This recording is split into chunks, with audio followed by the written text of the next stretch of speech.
Welcome. I'm Bev Adams. I own an independent paper crafting business showcasing products from Stampin' Up! I made this cute project with products from Stampin' Up! I sell these products and also a few items to make crafting more convenient. I have the free detailed directions for this project on my website. You can just click the link and print this out for yourself, and it has all the item numbers and the dimensions that you will need. I will also have links for the products that you might like to, and if you click those links, it'll take you to my online store at Stampin' Up! You'll see where to find all of that at the end of this video, so don't worry about taking notes. It's time to put stamps, ink, and paper together. This is a fun fold card. It was inspired by a card I saw done by Lisa Curcio. I just love her projects. There's a couple of ways you can fold this up. You can fold it up like so. My favorite way to fold it is to fold this one over, so it's a square card. It does fit in our standard envelopes, and I just leave it like this with this extra hanging out. You do not need to put it in a square envelope, and in fact in the US, if you put it in a square envelope, it will cost you extra. I use the Pick of the Patch bundle, and it's got lots of stamps. It's got 22 stamps on here, and you can mix and match as whatever you want to do. And it's got thanks so much, happy Halloween, you're the pick of the patch, a harvest of blessings, so it can be a fall card. It does have the jack-o'-lantern face and a spooky, I don't know if that's a crow or a raven. It's got the branch and some leaves, so you can use it lots of different ways. It comes as a bundle with this coordinating punch. So you can punch out this leaf and this stem and this pumpkin and this pumpkin. The Designer Series paper is not one that you might think of. I used Let's Go Fishing from the annual catalog, and I'm using this paper right here. So it has the mossy meadow, and it also has wild wheat, which I used on my card, and I also used some gold foil and very vanilla cardstock. But I used the colors from this whole set. So I also used Calypso Coral. I think if I were just looking at colors on my own, I would not put Calypso Coral and wild wheat together, but I really like it on this card. Thank you, Stampin' Up! For helping me coordinate my colors. I've got a couple of little tricks for cutting. This has this odd shape, and it uses two pieces that are 4 by 8. So I have cut this to 8 by 8, and I'm going to score both pieces at the same time because you score them the same.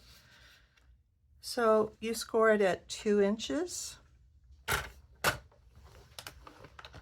4 inches, and 6 inches. And then I'm going to turn it around and cut it into 2 pieces. So that saves you some time right there. And then I want to mark halfway. This is 4 inches. This is 4 inches, so I want to mark it at 2 inches. And so I'm going to just put it at 2 inches here and mark on this end and also at this end.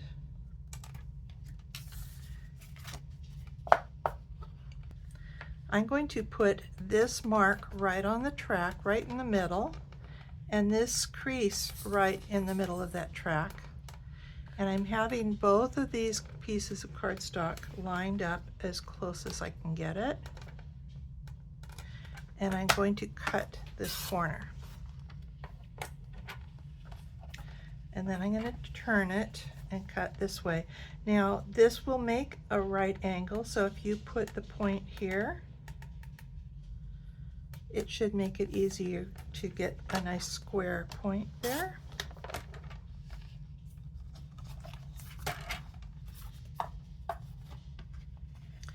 And do the same on this side.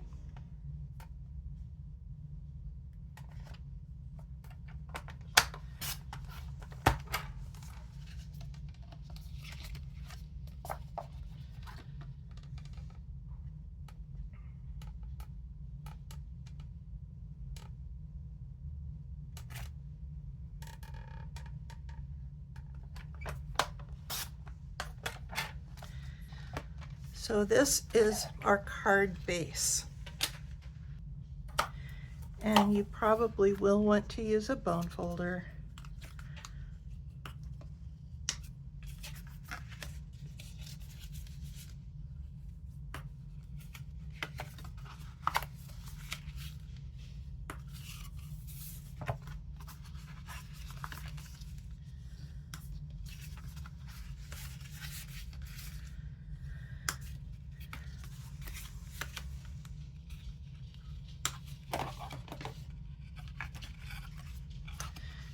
Okay, now you think that this is going to be the center of your card? Nope. We're going to put your card like this with two of your points going out. We're going to flip them over and match them up, and you can put a sticky note or any kind of temporary tape, but I'm using some of this labeling and cover-up tape, and we're going to tape these together just temporarily.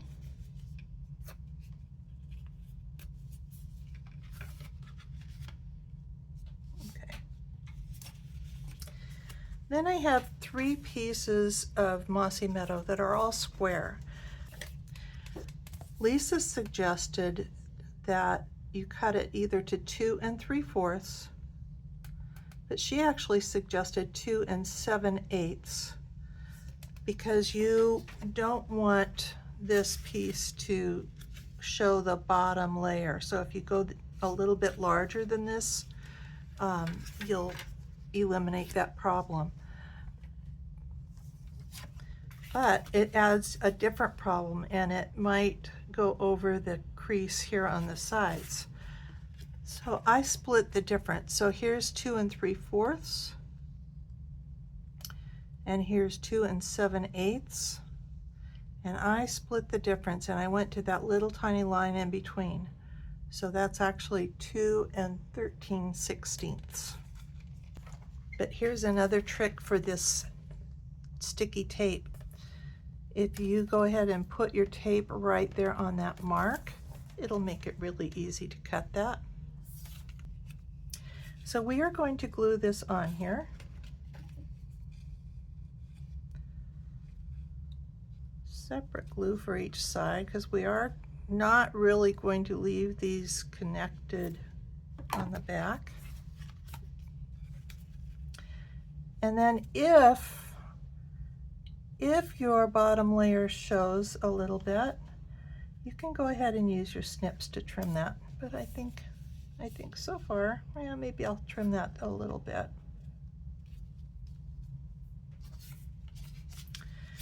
And then we're going to be putting this piece here. So we'll go ahead and add adhesive here.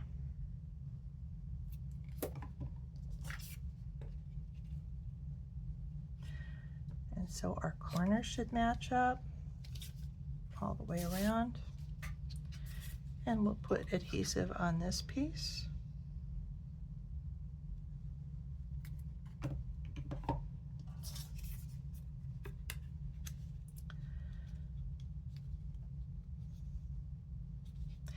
And don't try and trim it while your glue is still wet. Let the glue dry and then trim it later if you need to. Then I have a piece of gold foil, and regardless of what size you cut these can all be 2 5/8 by 2 5/8. So we're going to go ahead and glue those on each of these. And I don't want to call these squares anymore. I want to call these diamonds because they are going to be at the diagonal and diamond shape. And when I go to stamp the Very Vanilla piece, if I think of these as diamonds, I think it will help me with my layout a little bit.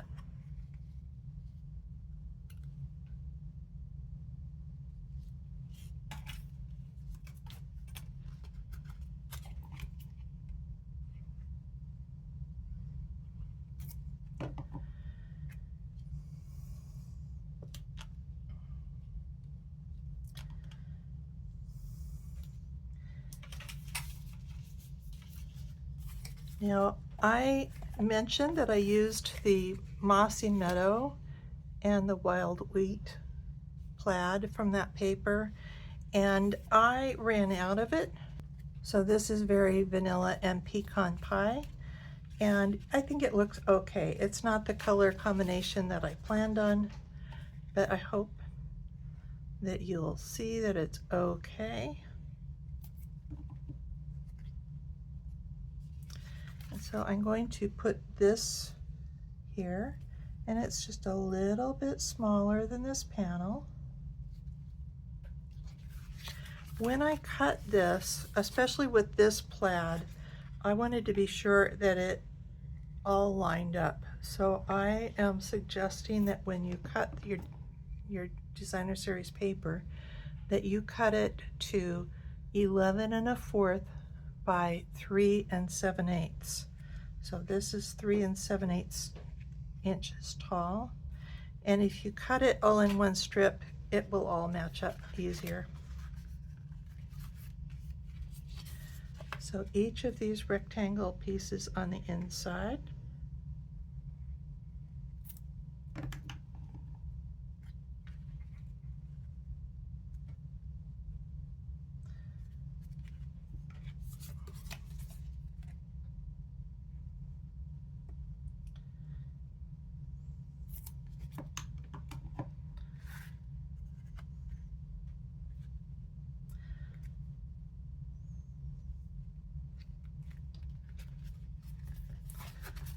So that will all be covered in there. And then I'm also going to turn it over. I'm going to remove this tape because we don't need that anymore because this is holding it on. And then I want to put designer series paper on these two pieces.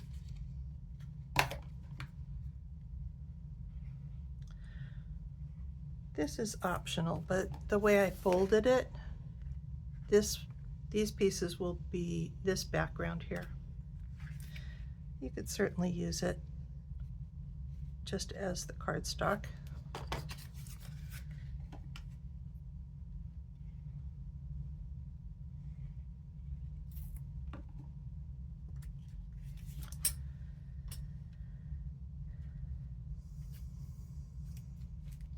And there we go. And now we want to do our stamping. Let me open this up. So this is the one that's going to be the center feature when you've got the card open.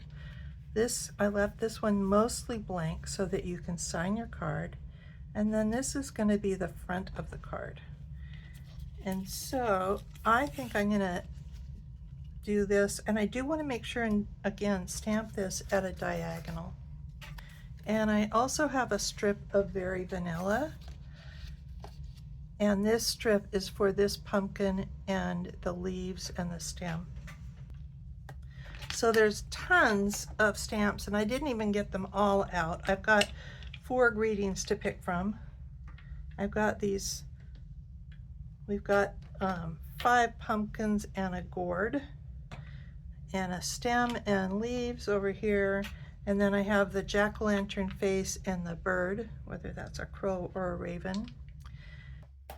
I'm going to start with the wild wheat and stamp that gourd first. I'm going to stamp that. I'm going to try this one kind of standing up. Maybe it'll be easier to be better on the diagonal. And I'm going to line this on the lines.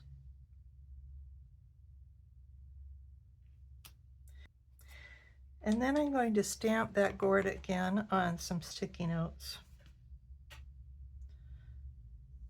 because I can mask this gourd and I can put it in front of my collection of pumpkins. And if I cut these out, and I've actually got like 3 or 4 layers of sticky notes, and I'm going to be cutting this just inside that stamped image. I cut it inside because when you stamp over this, even that one single layer of thin sticky note paper is enough to leave a little kind of shadow around it. So if I cut in a little bit, it will help to remove that shadow. So I'm going to put this mask right over this one.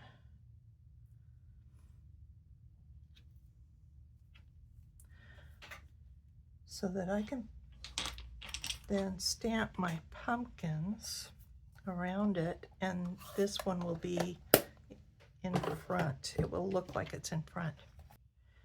And maybe I'll put this one over here.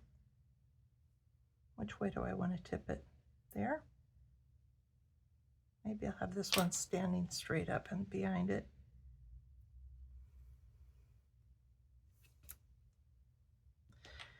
And I can put another one, maybe I'll put this tall one.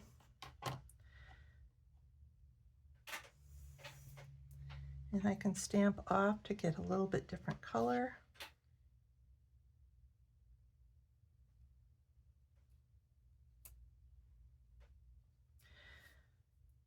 So I'm going to put this big pumpkin on my strip here.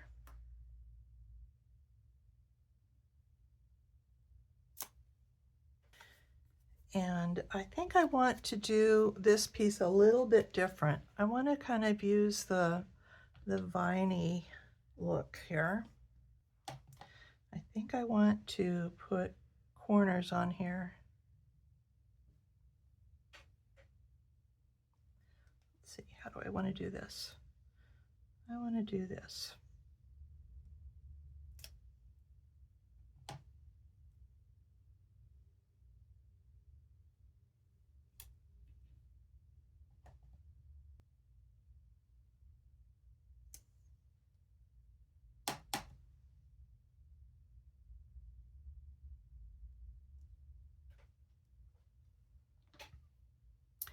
And then I'm going to put a little pumpkin down here.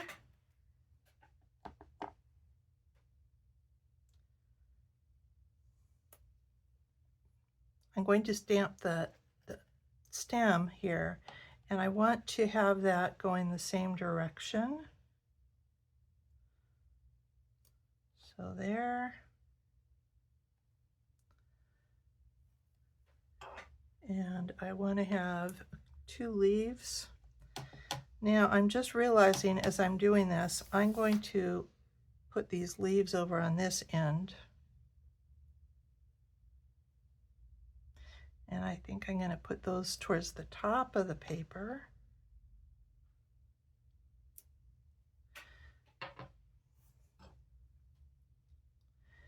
And then I'm going to put the stem, and the fat end is going to go to the right side because that's the way the punch is. And let me see if I did this right.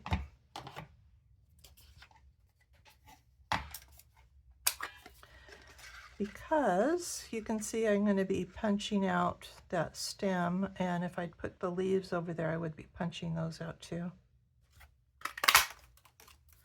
So all of this should have been on this side. And of course that's not working either, so I'm going to punch the leaf or the stem out.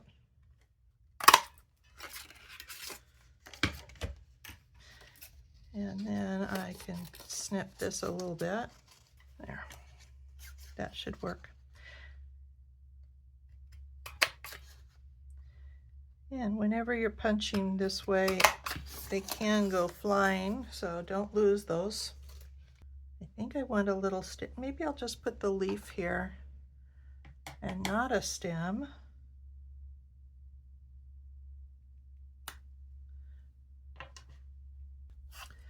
I want to put some stems on these.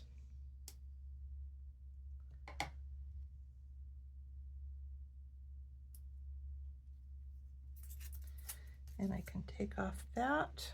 And do I want a stem on that?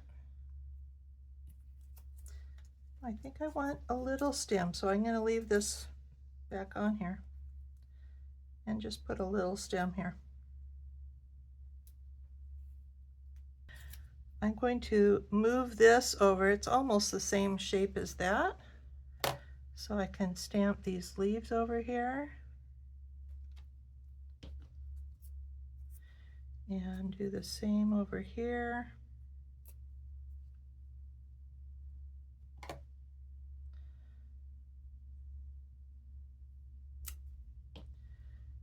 And let's see, do I want anything more on that? On this one, I went a lot higher, and I'm trying to decide if I want more pumpkins. Maybe I'll put another gourd. And I'm kind of flying. I'm kind of doing this by the seat of my pants, I think you probably recognize. And I don't want to go over that part. So this is already masked. Let me do this one more time.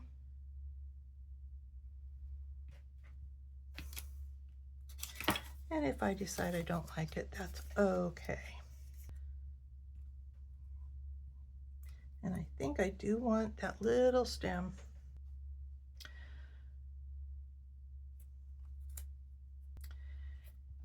And I have a blank spare section there, so I'm going to put these tendrils here. Maybe put some tendrils up here.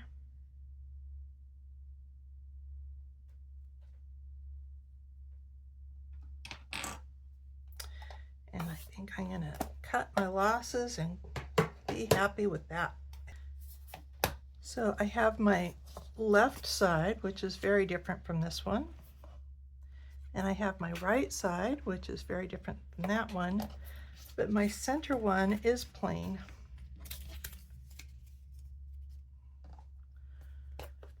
I'm going to put my greeting across the top.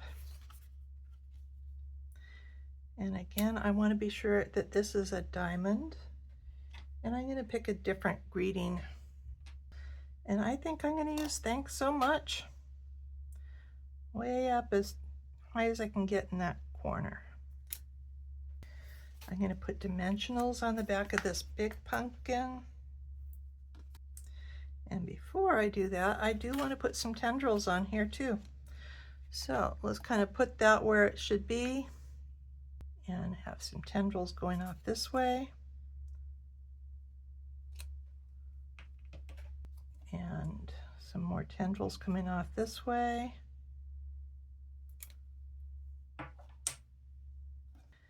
And put my pumpkin on here. And I can leave a little bit of space here because I'm going to be putting my leaves on too. And for my leaves, I think I'm going to use the smaller dimensionals.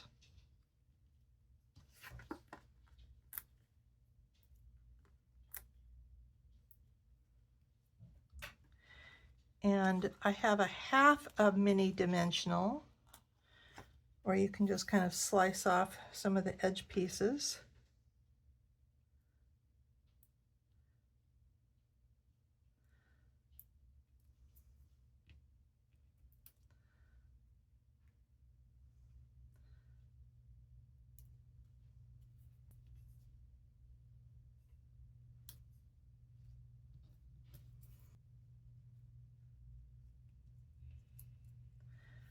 And now it looks like it's finished. Okay, we'll put these on here.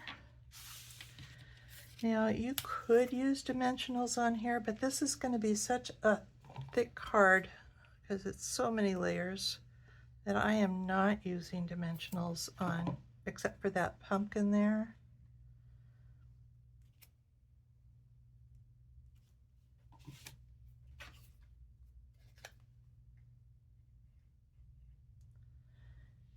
course, you could add Wink of Stella to this. You can add some gems. I chose not to because there's so much going on with this card.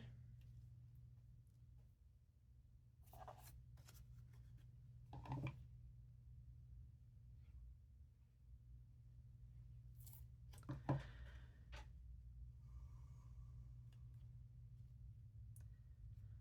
sure those are on straight. Okay, and then again, to fold it up, I can fold this one here. And I want to take a look before I fold it up. I do kind of see the double edge here, so I'm going to go ahead and snip this. And it's pretty easy to snip this.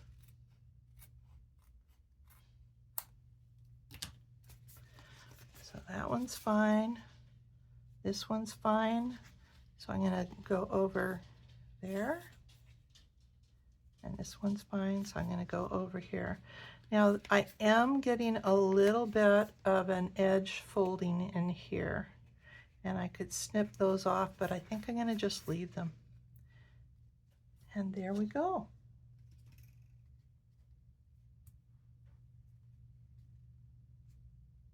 Here is the web address for this project, where you'll find the free detailed directions and links for the products I used. Just click the links and you'll be taken to my online store at Stampin' Up! Click Home near the top of my page and you'll find lots of resources. Under Shop, you can find the products I offer to make crafting more convenient, how to get free products with my frequent shopper rewards, and a link to my online store at Stampin' Up! Click Inspiration to scroll all my projects back to 2011, most with detailed directions and videos. Though the products in those older projects have been retired, you may find techniques, layouts, or color combinations to inspire you today. If you're new to stamping, you might want to look at the basics. You'll find how to cut card bases and layers, and some of my favorite tools. Under Organization, you'll find lots of free resources such as catalog tabs, labels and case inserts, color tools, and much more. More organization means more time for stamping. You can learn about my Evernote notebook. I have a note for every current product that Stampin' Up! Has for sale right now. It really makes finding just exactly what you want very easy. And you can create your own notebook and search through all of the things that you own to find just what you need.